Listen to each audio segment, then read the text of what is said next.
Kita Tes lanjutkan, tes. Pak. Oh ya, monggo silakan. Oh, baik, Pak.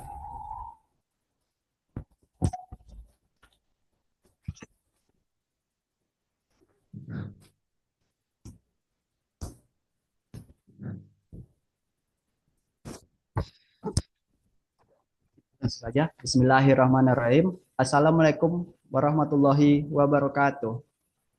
Waalaikumsalam.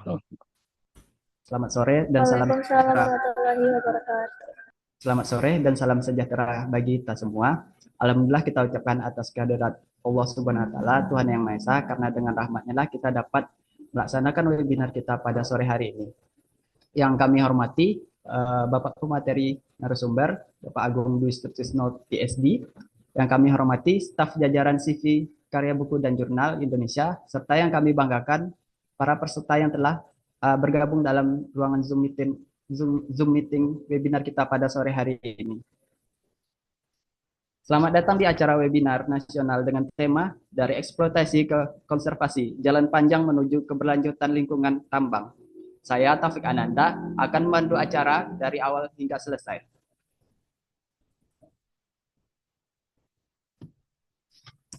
Adapun susunan tata tertib webinar kita hari ini adalah sebagai berikut. Satu, semua peserta diharapkan mengubah nama tampilan Zoom dengan format nama dalam kurung instansi. Dua, semua peserta Zoom diharapkan mengaktifkan video dan menonaktifkan mikrofon selama sesi pemaparan materi. Yang ketiga, pertanyaan dapat diajukan melalui fitur raise hand secara langsung atau bertanya di kolom chat. Yang keempat, link presensi akan dibagikan di akhir acara setelah sesi tanya jawab. Baiklah, selanjutnya kita memasuki sesi inti, yaitu pemaparan materi oleh narasumber kita yang luar biasa. Sebelumnya, izinkanlah saya memperkenalkan narasumber kita, yaitu adalah Bapak Agung Dwi Sutrisno, PhD, dosen di jurusan Teknik Pertambangan Institut Teknologi Nasional Yogyakarta sejak tahun 2007 sampai sekarang. Beliau meraih gelar doktor di bidang Natural Resource and Environmental Studies dari National Donghua University di Taiwan pada tahun 2018. Beliau juga memiliki pengalaman luas sebagai anggota tim ahli analisa mengenai dampak lingkungan, khususnya di sektor pertambangan, mineral, dan batu bara, serta aktif memberikan pelatihan terkait keselamatan tambang, pengelolaan lingkungan, dan sistem manajemen K3. Beliau juga produktif dalam penelitian dan publikasi baik di tingkat nasional maupun internasional dengan fokus-fokus penelitiannya pada isu-isu reklamasi, pasca tambang, pengelolaan lingkungan, hingga pemberdayaan masyarakat di daerah tambang. Berapa karya dari beliau bahkan terbit di jurnal bereputasi Q1 internasional.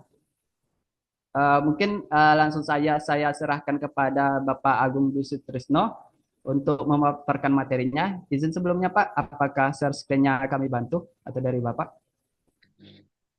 Saya coba dulu ya. Nanti kalau bermasalah bisa dibantu. Baik Pak,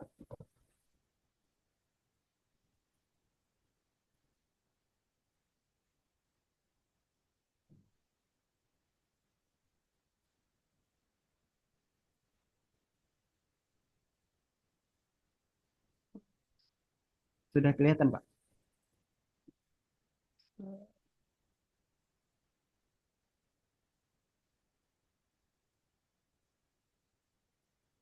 Sudah kelihatan ya?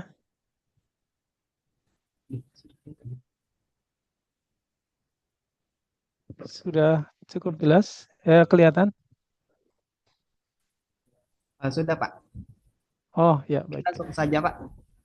Ya, baik. Terima kasih Mas Taufik dari eh, CV Karya Buku. Mohon maaf saya belum hafal karya buku apa namanya?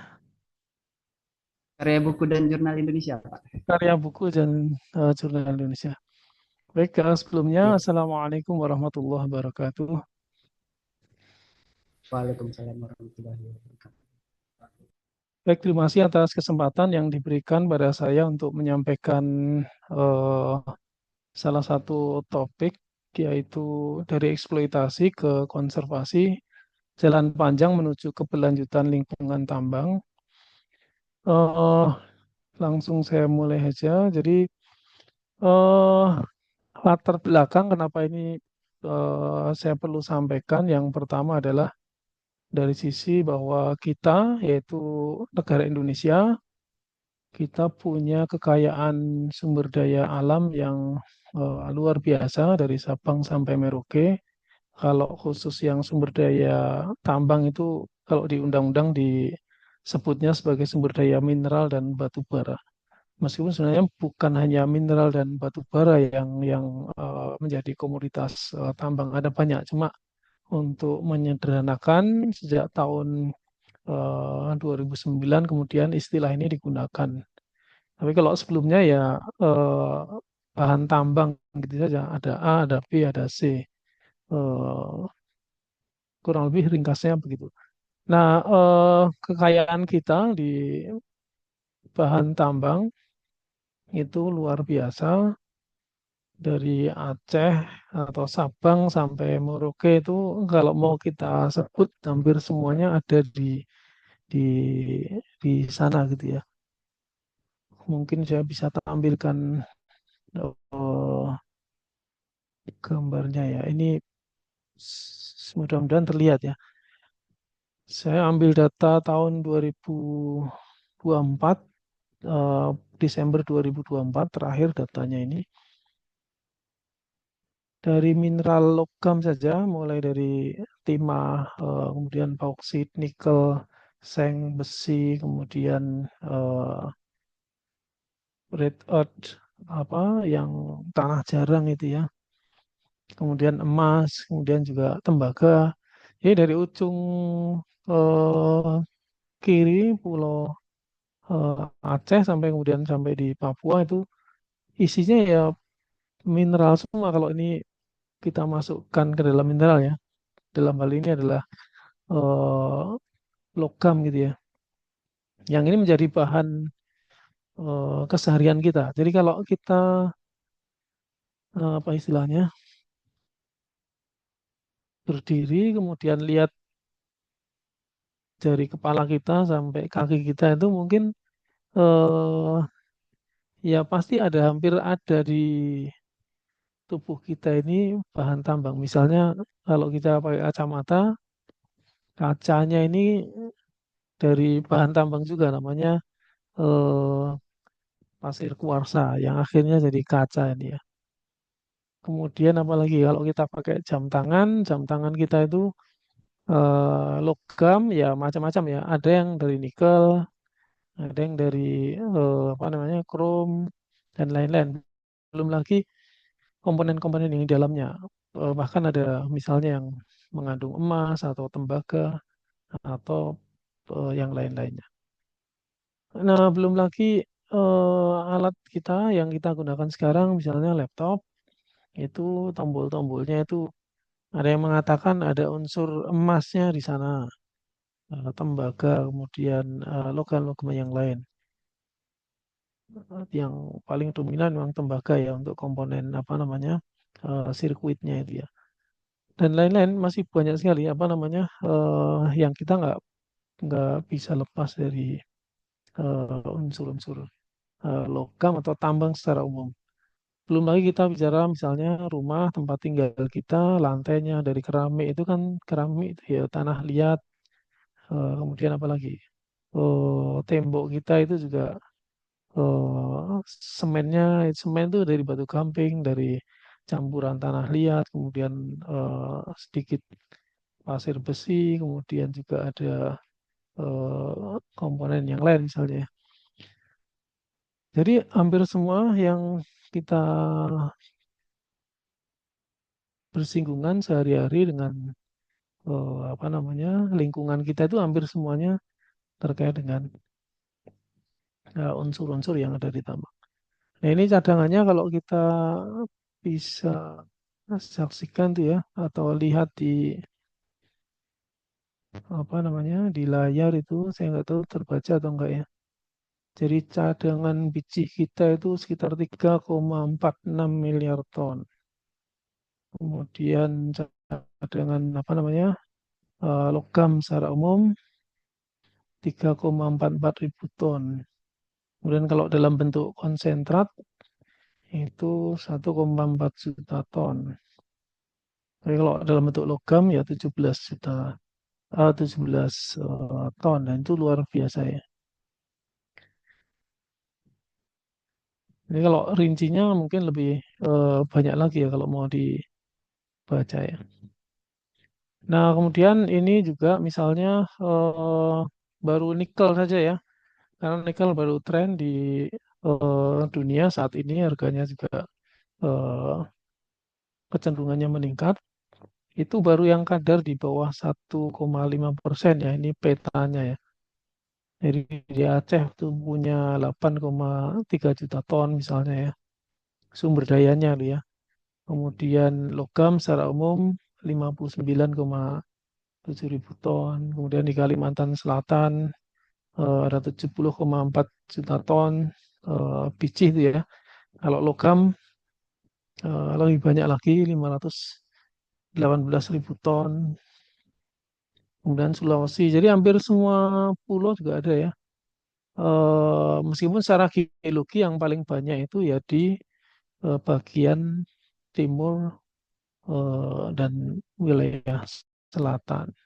Jadi kalau kita bicara geologi itu dulu yang pernah saya dapatkan di bangku kuliah, memang tidak semua wilayah di negeri kita itu ada nikelnya karena dia butuh apa istilahnya kondisi geologi tertentu. Nah, yang paling memungkinkan daerah apa namanya Sulawesi, kemudian Papua, termasuk juga Maluku, kemudian Kalimantan bagian timur dan selatan.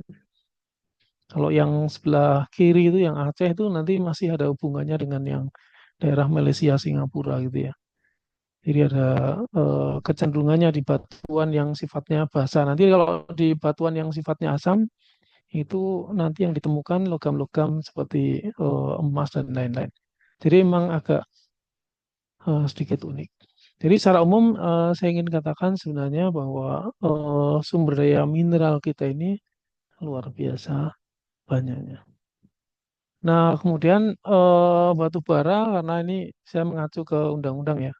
Jadi mineral dan batu bara. Nah, batu bara juga sama ini sebarannya kalau di Indonesia mengerucutnya memang di daerah Sumatera dan Kalimantan karena memang dulunya cekungan besarnya ya di Kalimantan dan Sumatera. Meskipun di Jawa ada ditemukan beberapa termasuk di kota saya di Jogja, di daerah Kulon Progo itu juga ada tapi masih muda batu baranya ya. Jadi selain muda juga tipis. Jadi memang nggak prospek secara ekonomis.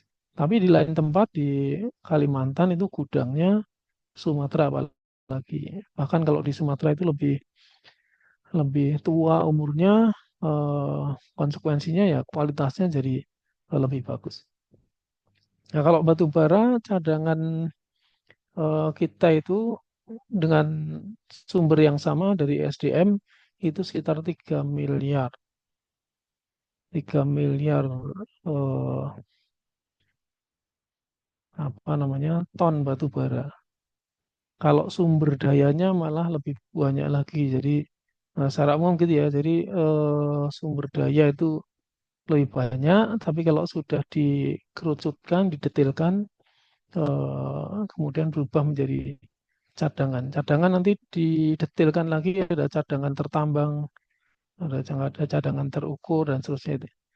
Nah, kalau bicara sumber daya itu tentu lebih banyak lagi sekitar 79 miliar ton. Jadi luar biasa. Nah, kembali lagi ke sini, jadi itu yang pertama. Jadi kita punya sumber daya eh, mineral dan batu bara atau bahan galian yang cukup banyak, bahkan bisa dikatakan banyak. Nah, kemudian itu semua kan harusnya menjadi sumber kekayaan kita, pendorong ekonomi kita. Kalau itu dioptimalkan, dimanfaatkan, tentu akan memiliki kontribusi yang luar biasa terhadap ekonomi kita ya. Eh, Dulu di zaman Pak Harto, meskipun ini bukan tambang ya, apa minyak dan gas itu sekitar kalau nggak salah ingat itu sekitar 60% APBN kita itu isinya itu ya dari minyak dan gas sumber ininya apa pendapatannya. Nah, semakin ke sini karena minyaknya semakin eh, apa kecil cadangannya, mengecil itu maksudnya karena dieksploitasi terus-menerus ya.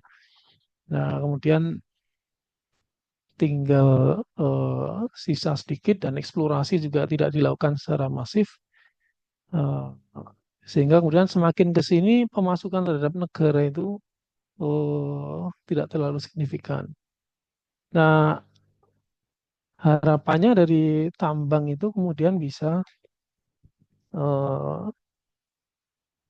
mengisi kembali sumber pendapatan negara kita. Nah, namun sekali lagi ini belum signifikan, belum terlalu eh, ya berbeda dengan minyak dan gas tadi ya. Faktornya ada banyak sebenarnya. Mungkin kalau diulas mungkin nanti dalam satu pembahasan tersendiri ya. Tapi secara umum banyak diskusi yang mengatakan bahwa eh, kenapa kemudian dengan banyaknya industri tambang, kita punya batu bara yang banyak, nikel, emas, kok yang masuk kantongnya negara kemudian kecil atau sedikit, atau kontribusinya tidak terlalu signifikan. Nah, itu banyak yang mengatakan karena memang hari ini yang mengelola tambang negara itu hanya sisa empat, yang BUMN itu hanya sisa empat, yaitu PT Aneka Tambang, PT Bukit Asam, PT Timah, lalu Inalum. Ya hanya empat itu yang saya tahu hanya empat. Selebihnya itu adalah perusahaan-perusahaan swasta dan juga asing. Nah, kalau yang mengelola swasta dan asing, maka yang masuk ke kantong negara atau ke kas negara ya hanya berupa pajak dan juga royalti. Royalti misalnya emas itu hanya 3,75% dari yang diproduksi gitu ya. Kalau pajak itu paling pol hanya sekitar 12,5% yang masuk ke apa namanya ke kantong negara. Saya masih ingat dulu Freeport itu tahun saya agak lupa tahunnya. Jadi dulu pajak yang masuk ke pemerintah kita itu hanya sekitar 5 juta US dollar dalam 1 tahun. Jadi perlu diingat ya, hanya 5 juta US dollar dalam 1 tahun. Tapi Freeport itu bisa menggaji presiden direkturnya yang dari Amerika itu sekitar 1,8 juta US dollar per tahun.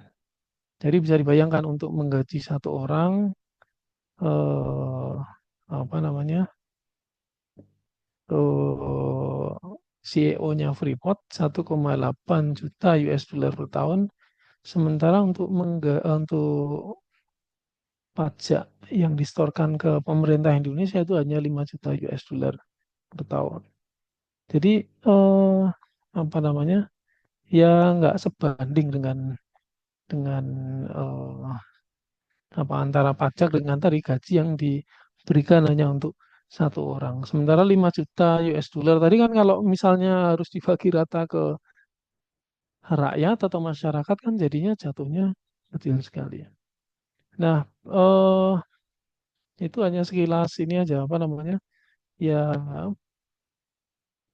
merefleksikan bahwa wajar kalau kita punya tambang, punya emas, punya batu bara dan lain-lain, tapi kemudian yang masuk ke kantong negara atau yang kembali ke rakyat itu menjadi kecil. Nah, padahal sekali lagi itu mestinya menjadi pendorong ekonomi gitu ya. Nah, kemudian Pak Ling, jadi memang ini menjadi pemandangan umum atau menjadi opini umum kalau orang itu mendengar tambang, maka hampir dipastikan atau diduga kuat itu gabungannya dengan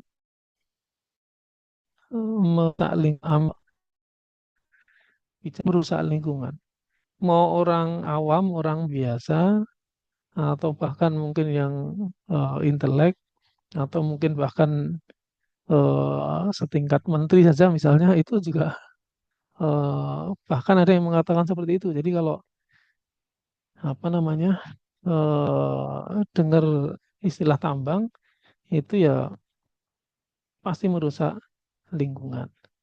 Ya memang wajar karena memang tambang itu atau bahan galian itu memang posisinya berada di dalam tanah.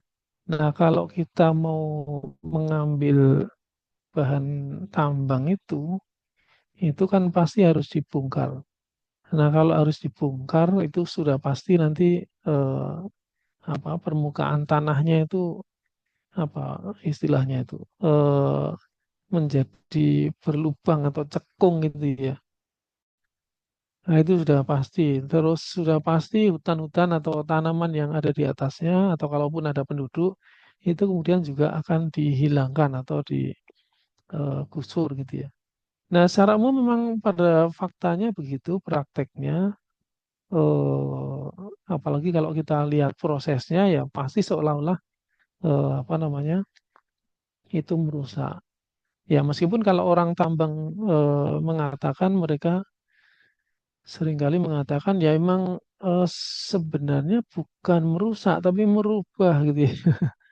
Maksudnya merubah itu dari awalnya bukit kemudian ditambang, digali, akhirnya jadi cekungan misalnya atau dari kolam atau dari yang lainnya. Itu merubah. Nah, mungkin nanti diskusinya bisa panjang ya di dampak lingkungan, tapi yang pasti ada dampaknya, baik terhadap lingkungan yang sifatnya fisik, kemudian biotik maupun lingkungan yang sifatnya sosial, termasuk kesehatan masyarakat pasti juga berpengaruh. Nah, karena itu apa namanya dari latar belakang ini, maka kemudian penting untuk membicarakan eh,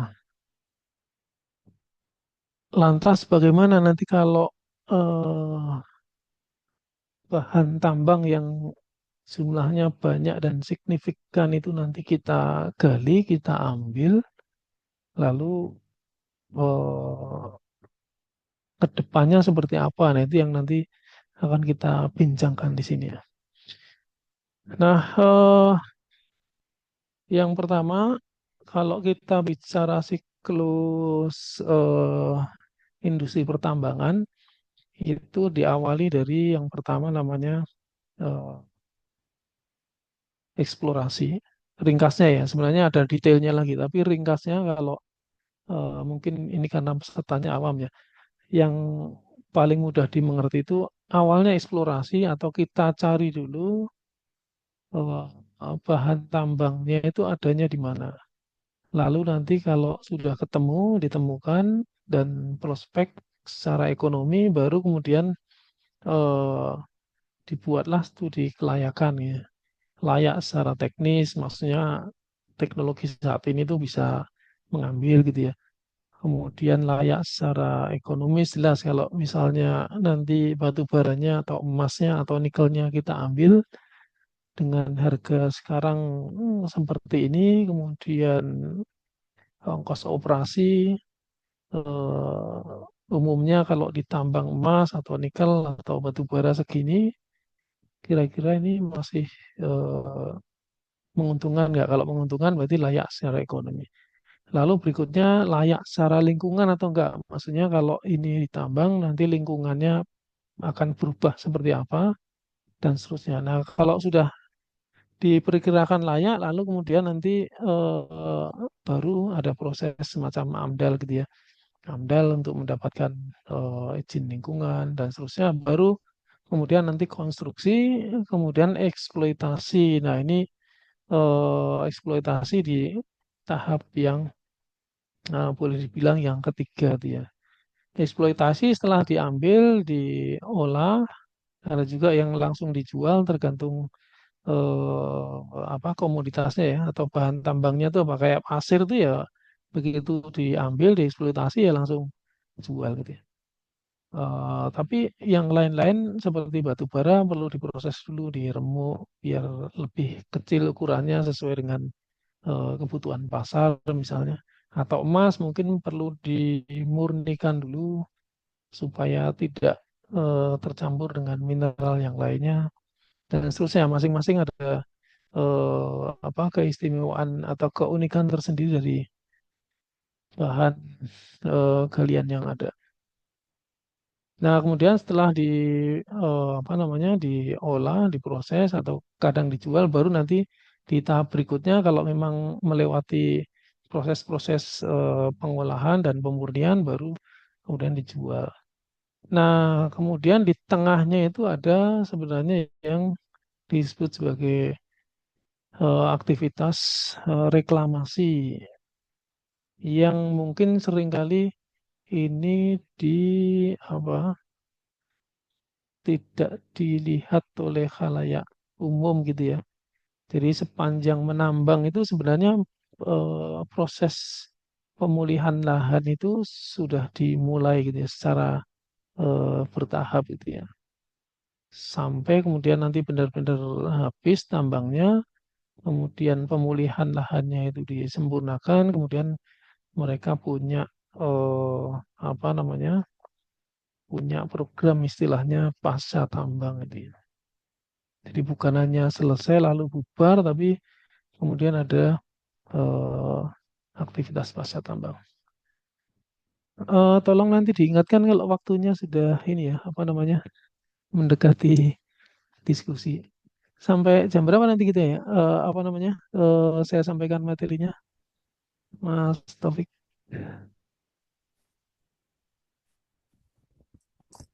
Iya Bapak, maaf suaranya. Sa- eh, saya nanti sampai jam berapa ini? Apa namanya?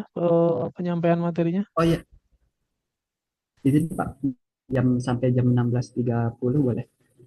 Masih ada sisa waktu sekitar 18 menit lagi. Oh ya, siap. Ya, mungkin masih ada Ya, beberapa.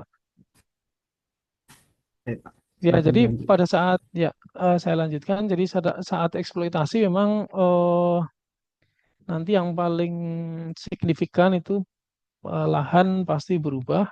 Yang awalnya mungkin hutan, kemudian hijau dan seterusnya, kemudian begitu dieksploitasi, hutan semua digundul, kemudian diambil tanah penutup yang menutupi apa namanya bahan galian itu entah batu bara, entah nikel, entah emas.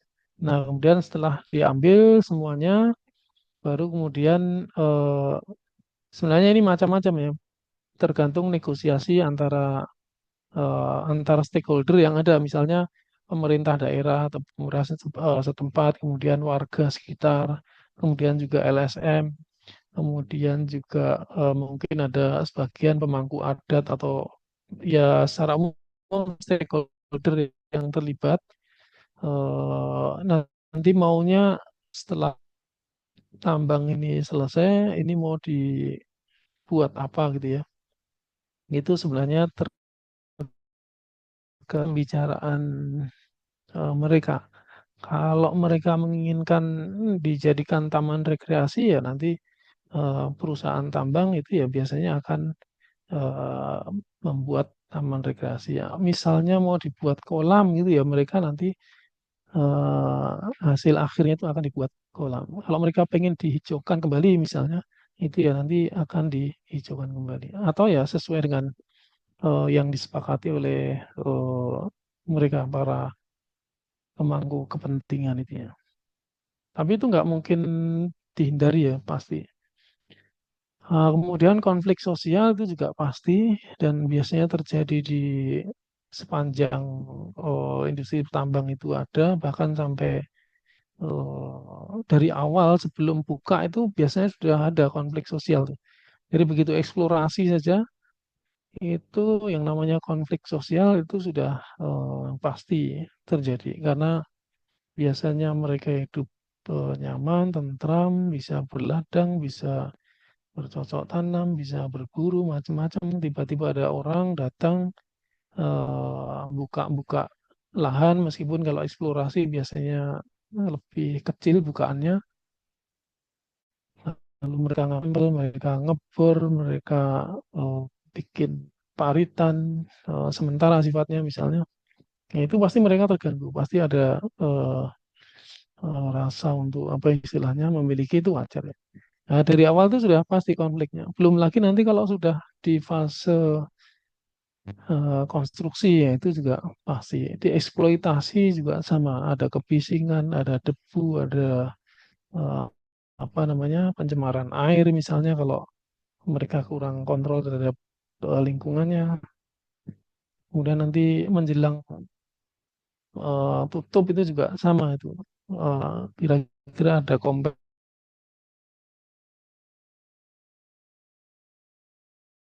atau enggak. Kalau bagi yang tergantung pekerjaannya di industri tambang misalnya, terus nanti setelah ini kerja apa lagi dan seterusnya itu senantiasa ada konflik-konflik semacam itu. Nah itu yang nggak bisa dihindarkan ya. Nah kemudian karena ini sudah menjadi pemandangan umum bahwa tambang itu identik dengan kerusakan lingkungan. Eh, Kalau dari sisi regulasi memang sebenarnya secara teori pemerintah kita itu punya berbagai macam lapisan apa peraturannya terkait dengan lingkungan. Tapi sekali lagi eh, ya mungkin ini kelemahan kita ya. Kita ini regulasi punya banyak, tapi kalau menjaga regulasinya, menegakkan regulasinya itu lemah atau bisa dilemahkan, ya akhirnya regulasinya menjadi mandul gitu ya. Contoh yang sederhana tuh misalnya dari proses awal ketika mau membuat analisis mengenai dampak lingkungan, ketika mereka mau membuka proyek tambang itu pasti mereka diminta untuk membuat yang namanya AMDAL. Nah, di proses awal AMDAL saja itu sudah apa istilahnya? Semacam jamak gitu ya, semacam bukan rahasia lagi kalau di proses AMDAL itu pasti terjadi peristiwa apa istilahnya. Ya tadi misalnya harusnya nggak lolos tapi kemudian eh, mungkin lolos. Hmm.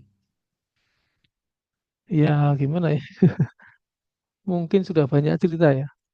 Sudah banyak yang cerita kalau di proses-proses begitu tuh ada semacam negosiasi yang eh, apa yang ya tentu dilakukan oleh pihak pemrakarsa atau perusahaan supaya kemudian eh, ya prosesnya bisa lanjut, bisa berjalan, bisa mendapatkan izin lingkungan. Belum lagi nanti di proses berikutnya itu juga macam-macam.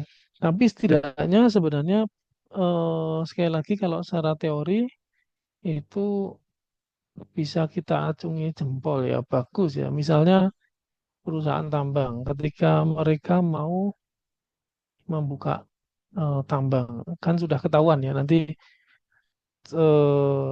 batu baranya di mana, emasnya di mana.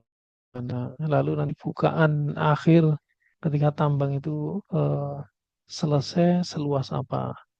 Itu di aturannya itu sampai dikatakan gampangannya kalau tambang dia mau buka lahan seluas lapangan bola. Ini hanya penyederhanaan aja ya.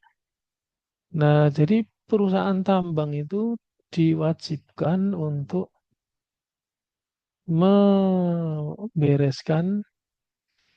lahan-lahan kritis yang gersang itu 2 kali lapangan bola. Jadi bahkan sebelum mereka membuka tambang seluas lapangan bola, mereka sudah diminta duluan untuk menghijaukan lahan-lahan gersang atau kering atau tandus sejumlah 2 kali lapangan bola. Saya lupa aturan mainnya itu ada di mana, tapi itu kalau orang tambang udah familiar. Itu dari awal saja sudah gitu. Itu kan lumayan bagus ya, maksudnya. Jadi ada semacam jaminan kalau sampean mau buka satu lapangan bola, sekarang tolong yang gersang-gersang itu, yang tandus-tandus itu 2 kali lapangan bola, 2 kali ukuran tambang yang mau sampean buka itu tolong dibereskan dulu. Jadi belum apa-apa sudah begitu. Nanti maju lagi perusahaan tambang itu, kalau dari regulasinya loh ya, itu mereka harus apa namanya, menyetorkan uang, namanya uang jaminan reklamasi. Uang jaminan reklamasi itu kami mau buka tambang seluas ini. Kemudian nanti rencana reklamasi kami itu menghabiskan dana sekian miliar misalnya ya, atau ratus juta lah misalnya. Nah, sebelum mereka buka tambang, uangnya itu harus disetorkan duluan, namanya uang jaminan reklamasi. Baru nanti kalau mereka melakukan reklamasi secara bertahap, jadi misalnya buka tambang, baru sebagian selesai, geser ke sebelahnya. Nah, yang di sebelahnya ini direklamasi, uangnya baru bisa diturunkan, ditarik untuk reklamasi. Nanti uang sisanya masih tersimpan di eh, keuangan negara itu. Sampai mereka nanti selesai nambangnya, reklamasi mau disempurnakan, uangnya itu baru bisa turun. Artinya perusahaan dalam hal ini itu dikunci, ditali oleh negara supaya dia nggak lari gitu. Nah, kalaupun lari nanti negara bisa menunjuk pihak ketiga untuk tadi melakukan upaya reklamasi gitu ya. Jadi eh, negara membayar pihak ketiga untuk melakukan reklamasi terhadap bekas tambang yang tadi ditinggalkan oleh perusahaan A misalnya. Nah, kalau secara teori sebenarnya apa ya, ya bagus gitu ya. Cuma prakteknya sekali lagi eh, ya tambang itu kan perusahaannya banyak, kemudian skalanya ada yang besar, ada yang kecil, ada yang menengah, ada yang skalanya internasional, ada yang skalanya lokal, individu, koperasi, atau paguyuban. Nah, begitu. Ya bisa dibayangkan jadi ring yang apa namanya, pengusaha tambang yang sederhana, kecil, lokalan, sama perusahaan internasional yang punya standar internasional pula gitu. Jadi eh, ringnya sedemikian luas ya. Kalau yang perusahaan internasional ya biasanya mereka punya standar internasional yang tinggi misalnya ya. Tapi kalau dibandingkan dengan perusahaan yang kecil, lokal, apa namanya, tingkat koperasi misalnya, ya tentu mereka lebih lebih mengutamakan keuntungan gitu ya daripada harus eh, apa istilahnya, harus bertanggung jawab terhadap lingkungan. Nah, artinya di sini ada peluang-peluang, eh, sudah regulasinya mungkin juga eh, sebagian dirasakan lemah, kadang juga tumbang tindih, kemudian penegakan hukumnya juga kurang. Kurangnya itu bukan bukan apa-apa, tapi kalau kasus-kasus yang ada di lapangan itu yang sering saya dengar sendiri misalnya, ya karena yang main di tambang itu rata-rata pemodal besar, pemodal besar itu biasanya punya backup atau backing yang besar juga. Nah, disitulah lalu kemudian apa namanya penegakan ini mulai semacam tumpul gitu ya. Nanti kalau sudah melawan pihak-pihak yang besar, yang kuat, nah ini hukumnya kemudian susah untuk ditegakkan.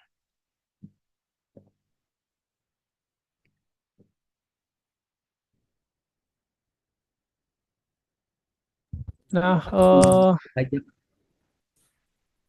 untuk pemaparan materinya 5 menit lagi, Pak. oh ya siap. Izin.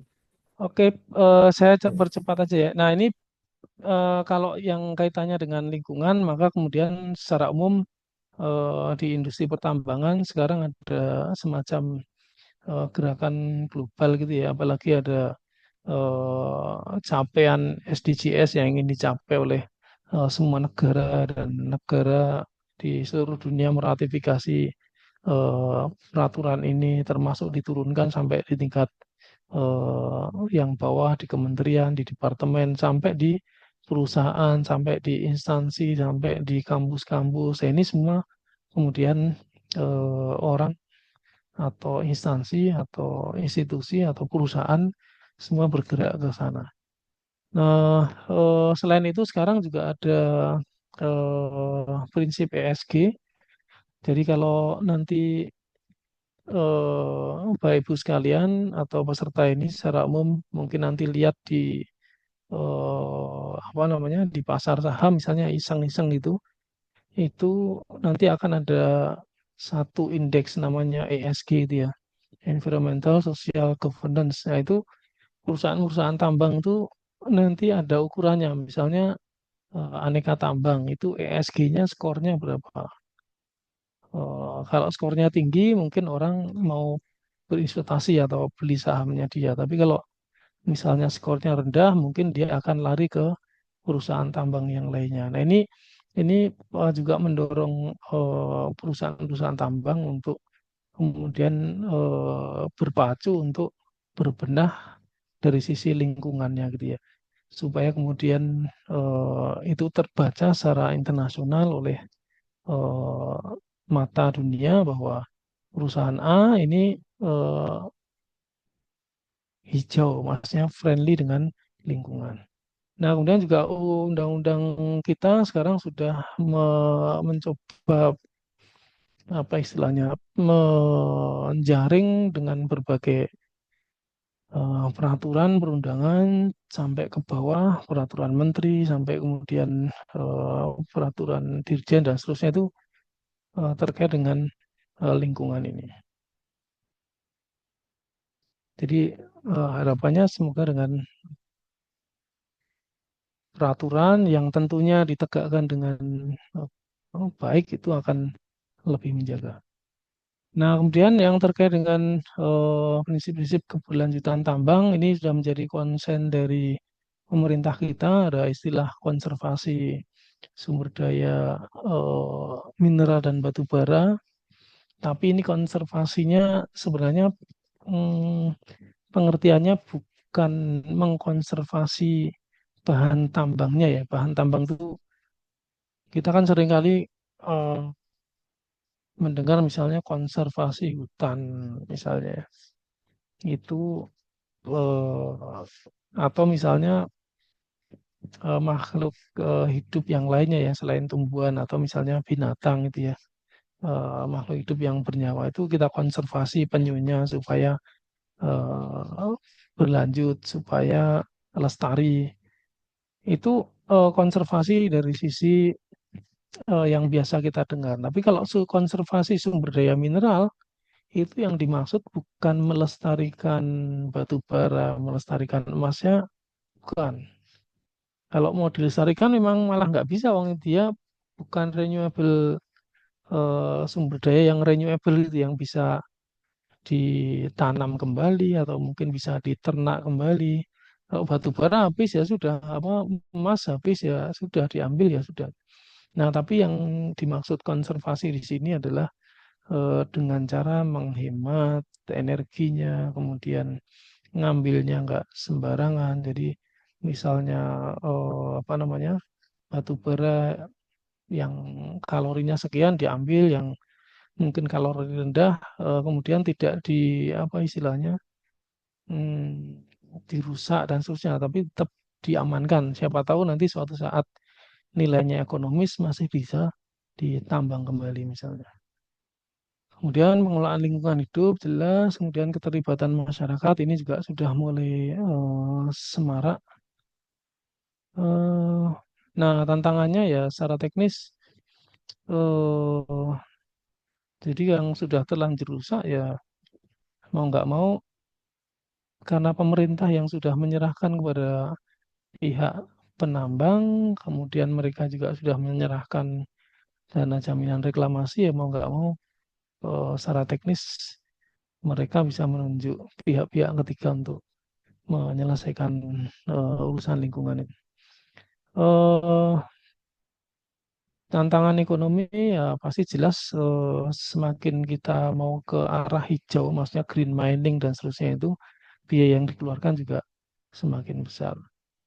Tantangan sosial, semakin ke sini semakin terbuka informasi, jadi orang lebih bisa mengakses banyak informasi sehingga apapun yang menjadi apa tuh namanya, perilaku perusahaan tambang dan seterusnya itu eh, dengan cepat mereka bisa melihat gitu ya, apalagi terkait dengan lingkungan. Tantangan kelembagaan saya kira memang banyak sekali yang harus dibenahi, tumpang tindih antara pusat, daerah, daerah dengan yang lebih rendah lagi. Nah, itu seringkali bermasalah kalau ditambang. Sampai sekarang masih. Nah, yang perlu disikapi secara holistik. Nah, konservasi memang perlu di apa istilahnya. Ini secara peraturan perundangan sudah digalakkan di perusahaan tambang ya. Tetapi yang diperlukan itu ya penjagaan terhadap upaya konservasi mereka. Dalam pengertian tadi ya, apa istilahnya, penghematan energi, kemudian tidak merusak eh, apa bahan-bahan galian yang memang kualitasnya rendah, sehingga nanti suatu saat kalau negara misalnya butuh itu bisa dioptimalkan kembali gitu ya. Kemudian pasca tambang ini juga jelas supaya tidak meninggalkan semacam kota mati gitu ya, tapi tetap berlanjut. Ini hanya sebagian kasus, ada yang bagus di Bukit Asam misalnya ya, bekas tambangnya bisa dibuat semacam taman. Di PT Aneka Tambang di Pongkor juga sama, ada Taman Kawaci di sana. Itu apa namanya, kolaborasi dengan masyarakat sehingga bisa dimanfaatkan lahan bekas mereka. Kemudian beberapa daerah, misalnya di Bangka Belitung ada desa agrowisata, kemudian ada tambak budidaya ikan di Batu Licin misalnya, atau di Bero ada lapangan golf yang ya bisa apa namanya, manfaatkan oleh masyarakat. Termasuk di Kalimantan juga banyak apa tuh namanya, eh energi yang panel surya itu apa namanya. Oh, Nah, itu juga jadi bahan bekas-bekas lahan tambangnya ditutup pakai itu semua, kemudian itu bisa dimanfaatkan untuk eh, menghasilkan listrik. Nah, ini terakhir, jadi eh, ya tambang sampai saat ini masih diperlukan di negara kita ini, apalagi kita ini butuh uang yang banyak. Selama ini kita mengandalkan pajak. Nah, padahal sebenarnya itu sumber daya alam kita itu melimpah ruah itu. Kalau pemerintah itu mau mengoptimalkan itu sebenarnya bisa. Dari hutan saja dulu ada yang pernah menghitung, orang dari apa LIPI itu, dari apa, dari hutan saja kita APBN tuh nggak perlu minta-minta pajak ke rakyat, itu sudah bisa. Dari tambang saya dulu pernah mensimulasi, tapi saya nggak ingat datanya di mana. Itu juga sebenarnya besar kalau mau dioptimalkan ya. Artinya mungkin pajak nggak perlu ditarik-tarik lagi itu sangat memungkinkan. Belum lagi dari sumber daya laut kita, apa namanya, perairan kita itu juga banyak. Tapi sekali lagi karena ya negara sudah terlanjur menyerahkan kepada pihak swasta, ya resikonya ya pasti kita akan banyak kehilangan sumber-sumber pendapatan yang harusnya masuk ke negara, kembali ke rakyat, tapi justru banyak lari ke pengusaha, baik ke swasta maupun asing. Nah, pesan yang terakhir tadi ya, apa namanya, ya intinya kita tetap harus memikirkan generasi yang akan datang. Demikian Mas Taufik, mohon maaf ini mungkin lebih beberapa menit ya. Terima kasih sementara sampai di slide ini. Baik Pak, tidak apa-apa. Mungkin selanjutnya kita masuk sesi tanya jawab Pak. Terima kasih sebelumnya saya sampaikan kepada Bapak Agung Dwi Sutrisno atas materi yang sangat informatif dan membuka wawasan kita mengenai uh, banyaknya sumber daya alam tambang di Indonesia dan upaya-upaya yang bisa dilakukan oleh pemangku kepentingan untuk upaya konservatif keberlanjutan tambang selanjutnya. Mungkin selanjutnya kita memasuki sesi tanya jawab. Bagi para peserta yang ingin bertanya dapat menggunakan fitur raise hand atau bertanya langsung di kolom chat. Izin Pak, ini ada sudah masuk dua pertanyaan di kolom chat. Saya bacakan terlebih dahulu. Pertanyaan pertama itu dari Eza Islami Putra dari Universitas Riau, Pak. Izin bertanya, bagaimana penerapan atau upaya konservasi yang dilakukan dalam mengatasi kerusakan pasca tambang? Apakah sudah pernah dilakukan reklamasi ataupun rehabilitasi yang dilakukan oleh perusahaan ataupun pemerintah? Mengingat kawasan pertambangan memicu banyak kerusakan ekologi yang cukup besar di Indonesia. Bagaimana tanggapannya Pak? Mungkin dijawab dulu untuk pertanyaan pertama. Oh ya, terima kasih. Ini Mas apa Mbak ini ya? Mas Eza Mas Islami Eza. Putra. Oh Putra mestinya anu ya laki-laki ya. Mohon Iya. maaf karena Iya. memang tidak ada ini. Jadi yang pertama terkait dengan apa namanya penerapan atau upaya konservasi yang dilakukan untuk mengatasi kerusakan pasca praktik tambang. Jadi yang perlu difahami bahwa sebenarnya kalau eh, di industri pertambangan itu mungkin sebagai ilustrasinya ya, kalau gambarannya kalau bisa membayangkan misalnya lapangan bola itu, orang nambang itu biasanya nggak langsung dibuka semua, tapi dibuka bagian per bagian. Istilahnya sekuen per sekuen gitu ya. Jadi bertahap, misalnya sekuen A, sekuen B, sampai akhirnya nanti dibuka semua. Nah, sambil dia buka sekuen A, sekuen B, sekuen C, itu berarti yang A sudah dibuka, itu segera direklamasi. Misalnya nambangnya sudah sampai D gitu ya. Nanti dia ke E, yang B harusnya sudah direklamasi. Dan seterusnya sampai terus nanti akhirnya selesai nambang harusnya sudah ter apa istilahnya terreklamasi semua.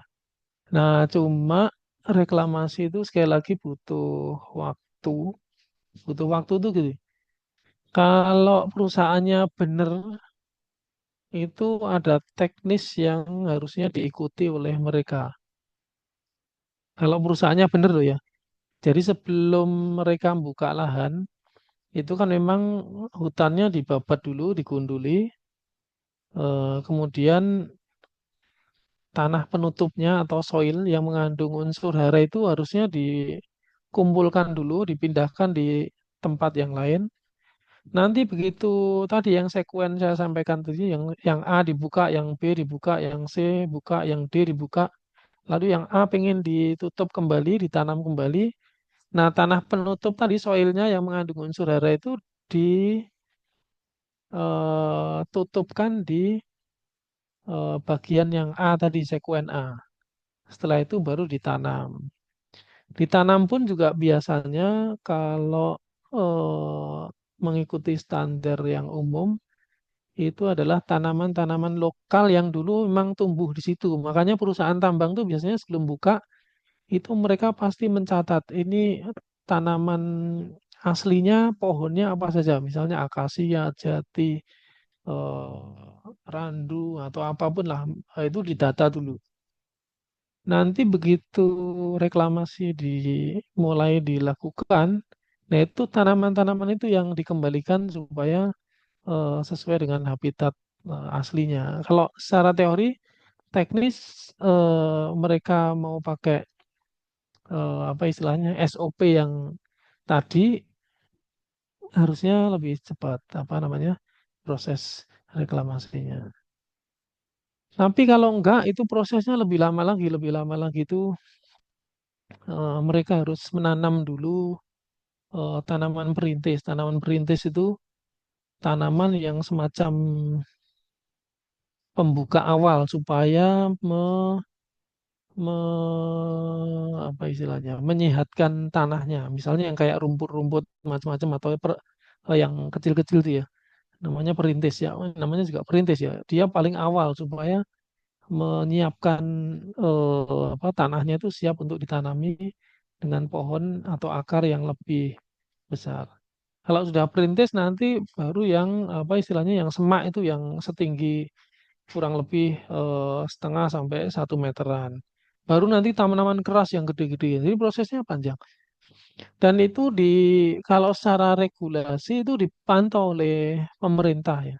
Termasuk tadi yang tanaman yang direklamasi itu yang sebelah mana dulu tuh mereka punya semacam laporan triwulan yang harus dilaporkan ke pemerintah. Yang direklamasi seluas apa, tanamannya apa, jumlahnya apa.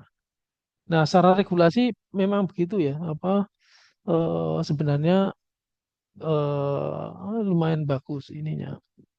Nah, cuma tadi penegakannya, nah itu yang memang PR besar di negara kita ini karena kita ini eh, semacam apa ya, suap menyuap itu ya menjadi kadang sesuatu yang dianggap lumrah biasa. Kalau enggak gimana gitu jadinya ya titik rawannya kadang di situ ya. Nah, itu yang pertama. Jadi memang perusahaan tambang yang besar yang mereka punya apa namanya? Punya bahkan sebagian besar malah punya yang besar-besar loh ya. Punya standar lingkungan yang skalanya internasional.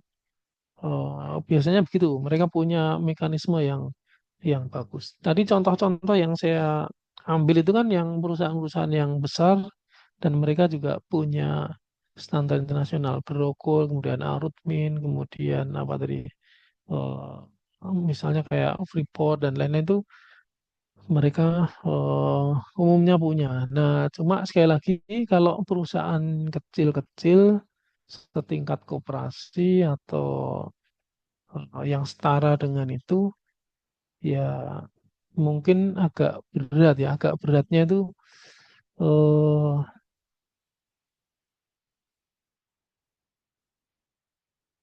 apalagi yang ilegal-ilegal itu ya itu malah ya susah kita bayangkan itu bagaimana mereka mau membenahi lingkungan, mereka memang ngambilnya saja secara ilegal dan itu dulu cukup banyak di Jawa Barat misalnya tambang emas, kemudian di Kalimantan Selatan tambang batu bara itu ya seperti itu. Nah, cuma yang menjadi catatan kita ini, saya itu juga dulu belajar di tambang, tapi juga belajar di lingkungan. Biasanya orang awam yang belum belum paham atau belum tahu itu pasti awalnya kalau lihat tambang yang masih berproses, masih melakukan penambangan, itu langsung dicap merusak lingkungan. Padahal itu belum selesai itu karena memang galinya belum selesai. Nanti kalau galinya sudah selesai, nambangnya sudah selesai, nah itu direklamasi secara bertahap sampai sampai galian terakhirnya itu apa namanya diselesaikan. Pasca tambangnya itu juga sudah harus bikin laporan sejak awal, uangnya juga harus di-store sejak awal. Jadi kalau sekarang sebenarnya relatif lebih ketat. Ya, tinggal tadi PR-nya mana yang lemah di antara regulasi yang ada. Lalu yang kedua, penegakan apa namanya regulasinya itu ya kalau bisa yang tenanan gitu, jangan kalau berani ya jangan takut-takut, tapi kalau takut ya jangan berani-berani. Maksudnya eh, tradisi backupnya itu kalau bisa dihilangkan gitu. Jadi nggak peduli ini backingnya siapa, nggak peduli apa namanya kalau ini urusannya hukum ya sudah diselesaikan dengan hukum bukan secara politik gitu ya. Mungkin gara-gara ini eh, backupnya dari partai penguasa atau partai A atau partai B lalu kemudian waduh ini nanti agak repot misalnya urusannya. Nah kalau begitu terus ya agak repot memang. Apa namanya.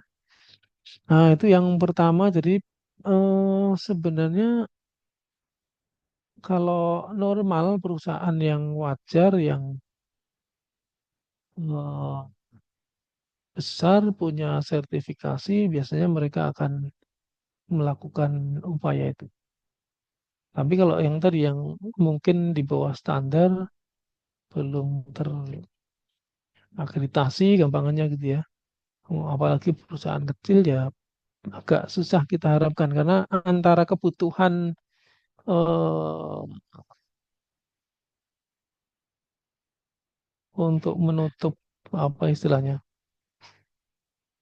ya mungkin modal mereka dan lain-lain bagi perusahaan kecil mungkin lebih utama dibandingkan apa tadi eh, reklamasi lingkungan dan lain-lain. Atau bahkan kalau yang nakal itu sejak awal dia merancang reklamasinya itu dengan nilai yang kecil atau murah atau harganya rendah. Lalu nanti begitu selesai tambang, kemudian mereka bisa ingkar atau melarikan diri sehingga lebih menguntungkan dibanding menyelesaikan eh, tanggung jawab lingkungan ya. Meskipun sebenarnya itu ya agak berat juga karena sekarang ada eh, kalau pernah dengar RKAB itu ya itu dibuat dari awal tuh juga yang saya dengar lumayan ketat. Nah, berikutnya yang kedua ini pertanyaannya apa? Ini menurut pandangan Bapak, bagaimana cara untuk mengatasi tantangan yang ada dalam kegiatan tambang? Di satu sisi, tambang itu punya kontribusi terhadap ekonomi dan penciptaan lapangan kerja, tapi di sisi lain itu prakteknya sering menimbulkan masalah ekologis. Nah, kalau yang urusan ini sebenarnya saya sebagai akademisi itu cenderung kembali kepada pemerintah atau yang punya otoritas untuk apa namanya menentukan. Jadi memang kita ini butuh uang, kita butuh buka lapangan pekerjaan, butuh menghidupi orang misalnya atau rakyat secara umum. Nah, pemerintah itu mau pakai apa? Mau mengandalkan sumber daya alam atau dengan wisata misalnya atau dengan cara yang lain gitu. Kalau yang kita punya misalnya eh, sumber daya tambang misalnya ya misalnya pilihannya itu ya ya sudah berarti mungkin itu bisa dilakukan sebagaimana yang terjadi sekarang. Nah, cuma masalahnya kalau itu sudah dipilih oleh pemerintah, kalau yang logis itu harusnya ya negara lah yang melakukannya gitu. Sehingga hasilnya itu sebesar-besarnya itu ya kembalinya ke negara untuk diberikan kepada rakyat atau masyarakat sebagai pemilik yang sebenarnya. Ibaratnya begini, apa namanya, kayak saya misalnya punya pohon mangga, tapi saya nggak mampu untuk manjat mangga, ngambil mangga, eh, menjual mangga dan seterusnya. Pokoknya saya lebih Saya lebih suka, udah saya enak-enak duduk aja, kemudian manggil tetangga yang pintar manggat mangga, tak suruh manjat mangga, terus dia yang jual, terus saya terima bersih saja, pokoknya nanti buat saya inilah 20% gitu. Nah itu pilihan yang pertama, kalau saya malas gitu ya, udah nggak tetangga aja. Nah yang kedua itu pilihannya karena saya pemilik mangganya, kalau saya mampu sih saya panjat sendiri, saya ambil mangga, saya jual ke pasar, kemudian eh, bisa saya bagikan ke keluarga, ke tetangga gitu ya hasilnya ya.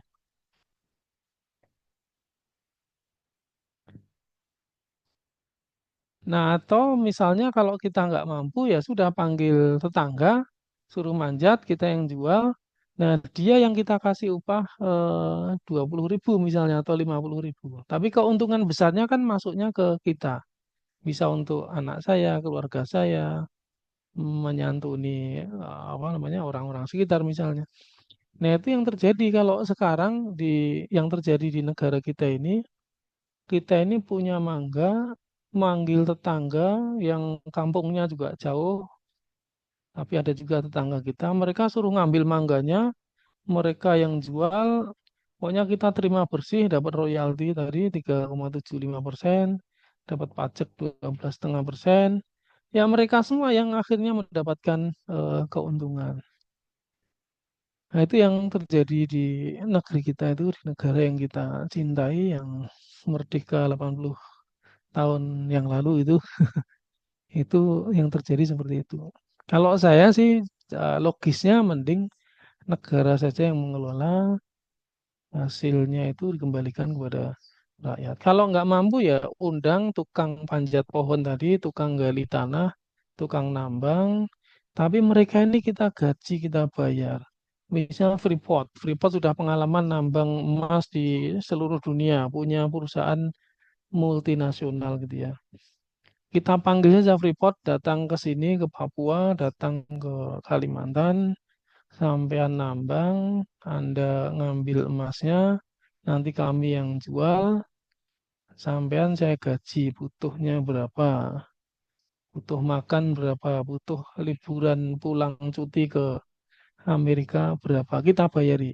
Kesehatan sampean sakit kita jamin, kita beri obat, dan seterusnya dan seterusnya. Mestinya logisnya begitu ya, apa namanya, konsepnya karena kita yang memiliki, kita yang menguasai, bukan tadi itu, bukan manggil tukang panjat atau manggil tukang gali tambang atau manggil Freeport. Sederhananya mereka yang gali, mereka yang jual, mereka yang proses, kemudian hanya setoran pajak dan royalti yang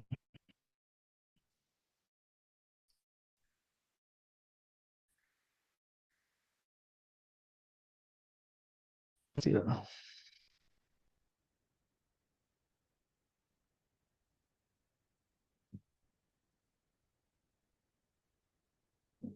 Gitu Mas Taufik untuk pertanyaan dari Mas Eza tadi ya.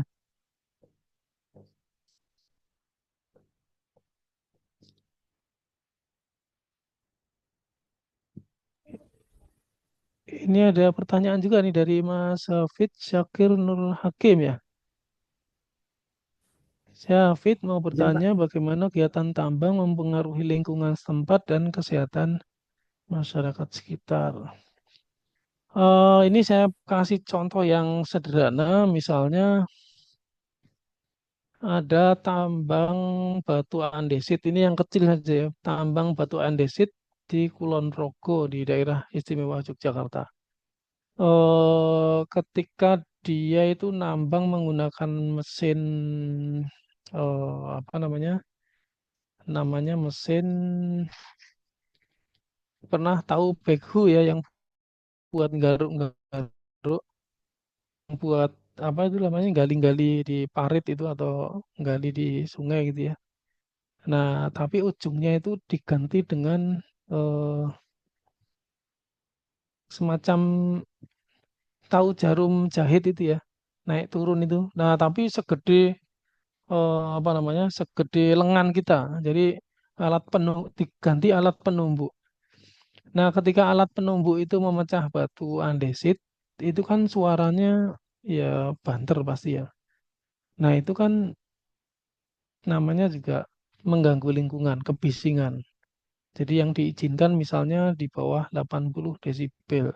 Nah, kalau suara itu lebih dari 80 desibel yang terdengar di masyarakat setempat, nah itu berarti dia mempengaruhi lingkungan atau mengganggu lingkungan sekitar.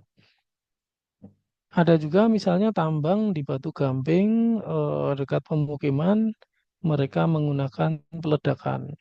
Memang sih meledakannya setiap siang jam 12. Tapi ledakan itu kan bukan hanya suara apa dor gitu ya. Nah itu kan bukannya satu titik. Biasanya kalau peledakan tuh bisa ratusan titik diledakan serempak atau beruntun gitu ya. Nah, itu pertama suara, kedua getaran, ketiga debu.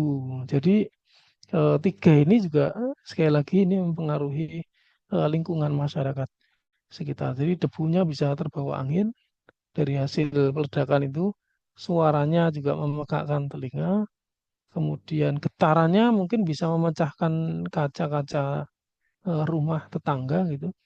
Ya ini memang tergantung jaraknya ya. Makanya biasanya suka ada jarak aman gitu ya. Nah itu sederhananya gitu. Kalau lingkungan air misalnya pencemaran tambang, batu bara atau emas atau logam itu biasanya mengandung unsur es atau sulfur.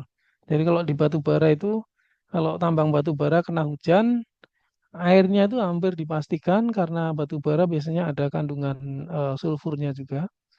Nah, itu karena berinteraksi dengan sulfur dan juga oksigen, airnya nanti akan asam. Asam itu berarti pH-nya kurang dari 7.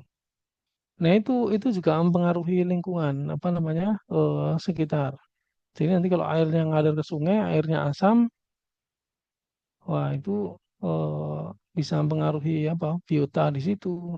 Nanti kalau sebagian warna air minumnya itu berarti air minumnya juga asam, nanti juga akan eh, membuat karat kalau buat nyuci motor misalnya, itu kurang lebihnya sederhananya seperti itu.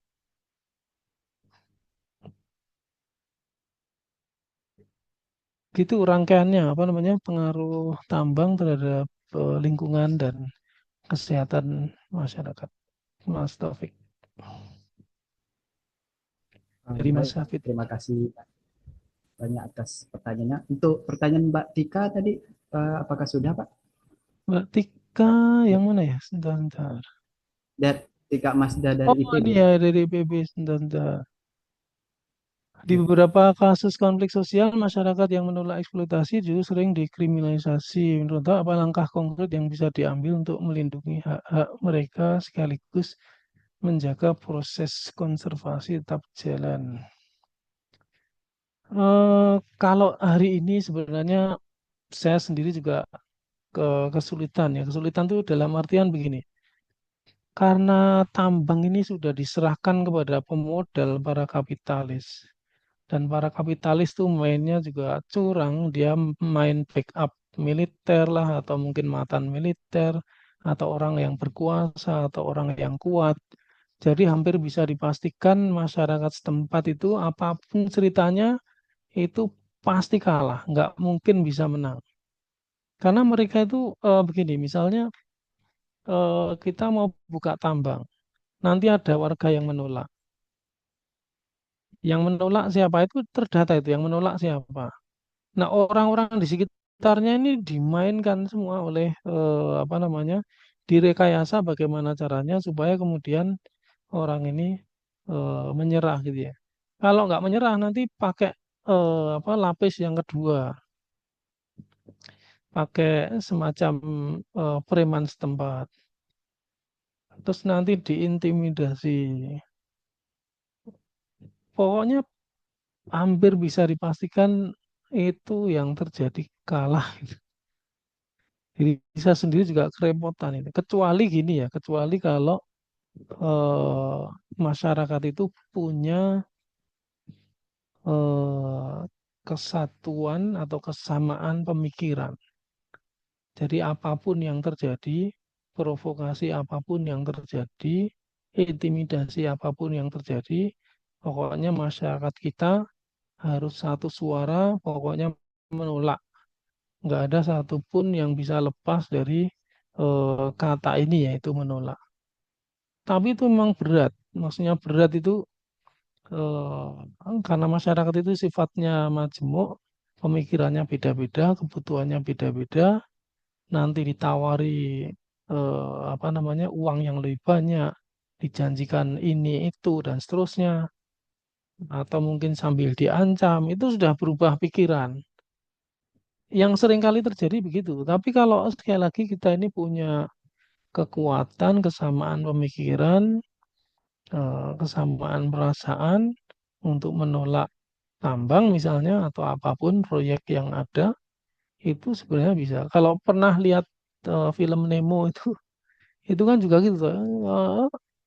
Jadi ada ikan yang kejaring awalnya beberapa, lalu kemudian temannya juga semakin banyak yang kejaring, tapi kan kemudian mereka apa istilahnya disatukan dan pemikiran yang sama, pokoknya kita gerak melawan dari arah kerangkeng ini apa namanya jaring ini ke atas, kita harus lawan ke bawah.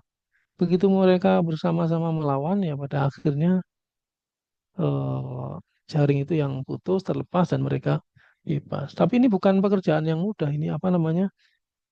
eh, Biasanya teman-teman LSM yang biasa melakukan ini, tapi ya sekali lagi eh, mereka juga tidak kalah pinternya menggunakan berbagai macam agen mereka untuk menekan supaya proyek ini tetap berjalan dan berhasil. Memang berat ini PR besar untuk apa namanya untuk masyarakat di sekitar tambang itu memang berat berat menyatukan pemikiran dan perasaan mereka menjadi satu menolak adanya tambang atau proyek-proyek lain lah yang semisal itu berat. Dulu kasus di apa namanya di Kulon Progo ada rencana pembukaan tambang pasir besi. Itu awalnya mereka ini menolak, tapi ya itu dicomot satu-satu, diintimidasi, di apa namanya, pada akhirnya jalan. Ada yang dipenjara, ada yang mulai ditakut-takuti seperti itu.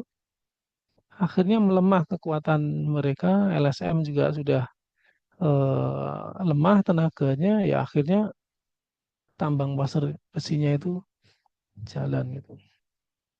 Ya memang berat, apa, banyak kasus yang semacam ini berat, apa namanya, melawan kekuasaan, melawan otoritas tuh memang berat sekali.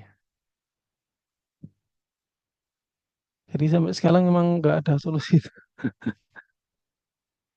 Solusinya ya melawan, sebenarnya melawan dengan pemikiran itu, melawan dengan eh, kesatuan atau kesamaan pemikiran, tapi itu bukan pekerjaan yang mudah karena ini merekayasa sosial, me, apa istilahnya meyakinkan masyarakat supaya mereka punya satu suara yang sama, tidak tergoda oleh rayuan apapun, ya itu berat sekali. Terus terang berat sekali.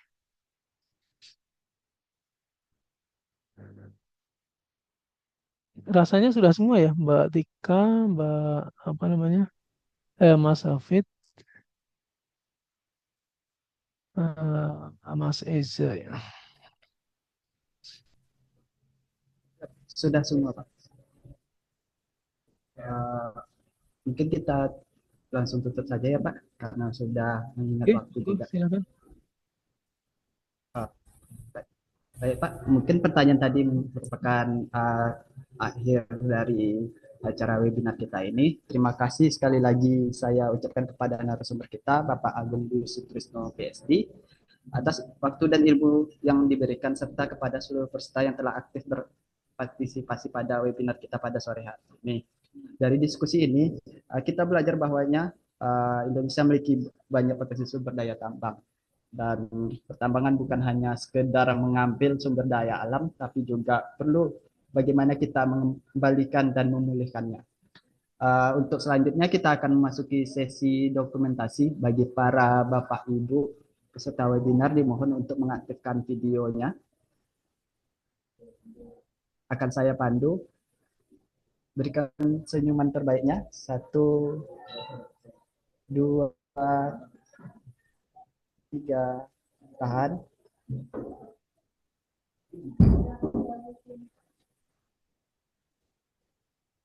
Oke. Mungkin terakhir ada sepatah dua patah kata dari Bapak Agung untuk menutup acara ini terkait materi yang Bapak berikan. Silakan Bapak. Baik, terima kasih sebagai penutup. Jadi ya secara prinsip kita ini kekayaannya melimpah ruah luar biasa. Tapi di sisi lain kita seperti ayam yang mati di lumbung padi gitu ya. Kita punya kekayaan yang luar biasa, tapi masyarakat di kita ini menurut ukuran PBB juga atau kemarin ya Bank Dunia itu malah justru yang miskin lebih dari separuh penduduk Indonesia. Sebenarnya kita jangan sampai semacam ada istilah di Barat itu ada kutuk daya alam. Kutukan sumber daya alam itu ya kayak tadi ayam tapi mati di lumbung padi.